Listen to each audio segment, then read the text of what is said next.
Hi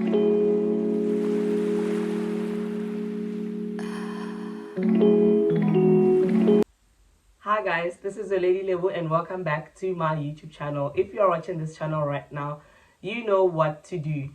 Today's video, I want to talk about important things to do financially when moving abroad or when you are planning to move abroad.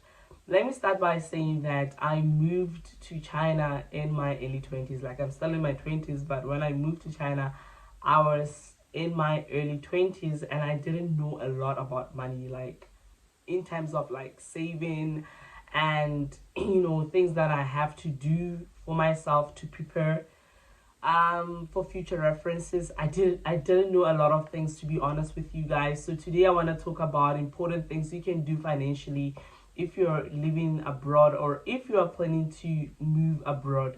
Let's start with the first one. The first one, I think you have to pay up your debts. Okay, I understand that some of debts are really difficult to pay up because we have different expenses, we have different debts that we have made in the past or that we have currently.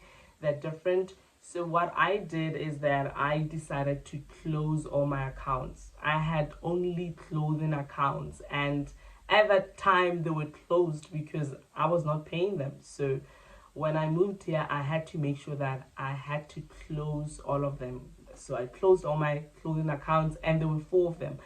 And to be honest with you guys, I don't know what I was doing with those accounts. I don't even remember taking important stuff. I was just taking clothes, just being reckless. So I make sure that I close them and yeah, close them off.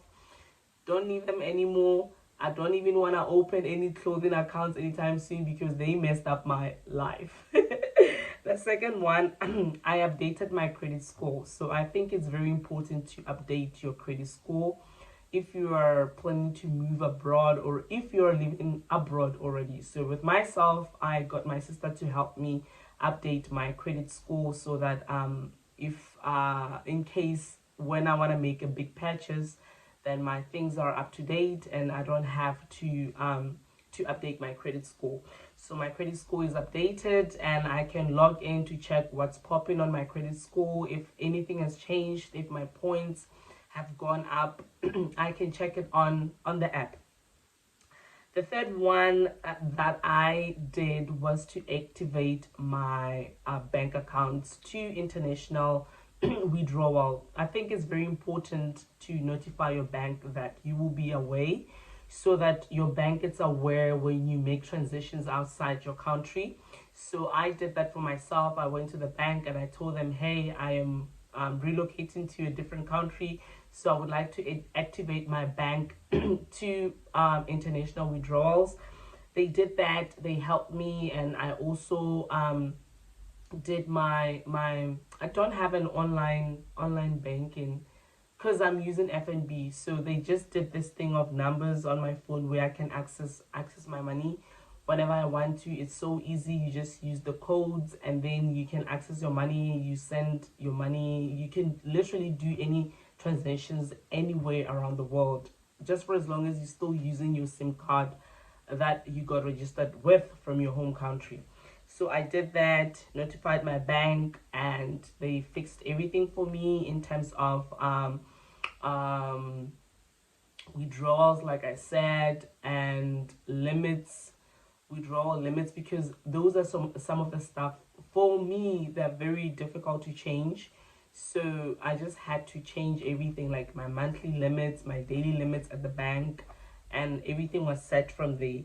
The next one that I did, guys, I think it's very important to get a financial advisor. I really wish that I did got a financial advisor when I first moved abroad, guys. Like, this is the main thing that I regret, not getting a financial advisor. So I only got a financial advisor last year, which I'm very happy about, and I've been working with them.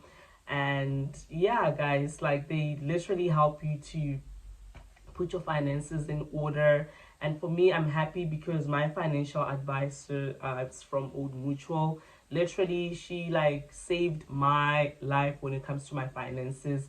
Now I know what's going on. I know how much I save. I know how much I put in. I know the interest that I get monthly. And for me, I think it's the easiest way to do that, to go with a financial advisor. Please note that I'm not a financial advisor myself. Whatever that I say is just based on my personal experiences. The next one that I think it's very important to get when you are planning to move abroad, or when you are in abroad already, is to get yourself a life cover that includes repatriation, guys. Get yourself a life cover, because I think I've mentioned this in my other video, that we have a couple of foreigners that have been dying abroad. And I think it's very important to just prepare yourself, because you never know what's gonna happen. Get yourself a life cover, and the one that includes repatriation as well, so that if anything happens to you, your body can be easily be transported back to your country, because it is very expensive. Honestly speaking, I didn't know that it was really that expensive until we had a lot of cases where foreigners were passing, and I had to hear that, okay, they needed like over 100,000 to have their bodies transported back home. Over 100,000 rands is like over like 60,000 RMB. Just imagine, just to have your body transported back to your country. So get that life cover that includes repatriation, and read the contract as well. Read the clause, read the terms and conditions of that repatriation policy. The next one that I think that you should get, or you should have, is to try to avoid saving your money with your bank. I know a lot of people might not agree with me on that, but when I started working abroad, I was saving my money in the bank. And guys, to be honest with you, I never saw any improvements. My money was just standing still, and at the same time, the bank will still charge you money for saving money with them, right? They will still. What I started to do is that I started saving my money with a financial services company, Old Mutual. Like I've been mentioning Old Mutual a lot. So, and when I did that, for me, I started seeing where I was going in terms of like my savings and all of that, because in this way I do not have control over it. I cannot touch the money. They can only deduct money every month from my bank, and they put it in my Old Mutual accounts, and I can access the money. I think I mentioned this previously. I can access the money. I can see how much interest the money have accumulated monthly. So for me, I feel like you shouldn't keep your money in the bank. You can keep it in the bank, but don't put like your life savings in the bank. Just try to get like some financial services company to do this for you, and to get interest rates per month. I know other banks, you can do that. You can save your money with the bank and get interest rates, but personally, I do not advise you to do that. So these are some of the important things that you should do while you are living abroad, or if you are planning to live abroad. Let me emphasize again that I am not a financial advisor. I am just stating things based on my experiences that they have worked for me. So thank you guys for watching this video. Do not forget to subscribe, like, comment. I will see you guys next time, and goodbye.